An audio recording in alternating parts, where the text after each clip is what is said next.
இந்நாள் இனிய நாளாக அமைய ராமானுஜர் திருவடியை பற்றி பரந்தாமனை அறிவோம். தினம் ஒரு நாராயணீயம்.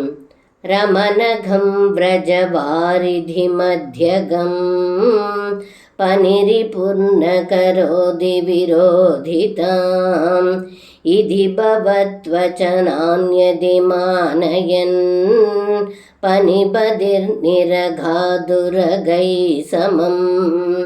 இந்த பாடலுக்கு அர்த்தம்: ஏ குருவாயூரப்பா, காளியன் தங்களிடம் தன்னையே அர்ப்பணம் செய்ததைக் கண்டு தாங்கள் அவனிடம், நீ கடல் நடுவில் இருக்கும் ரமணகம் என்னும் தீவிற்கு சென்றுவிடு என்றீர்கள். மேலும் உனக்கு அங்கே கருடனால் தீங்கு ஏற்படாது என்றும் கூறினீர்கள். அதன்பின் காளியன் மிகுந்த வணக்கத்துடன் தாங்கள் சொன்னதை ஏற்றுக்கொண்டு மற்ற பாம்புகளுடன் அங்கே சென்றார் என்று இந்த பாடலில் பட்டத்ரி சொல்கின்றார். சர்வம் கிருஷ்ணார்ப்பணம். ஸ்ரீ குருவாயூரப்பன் திருவடிகளே சரணம்.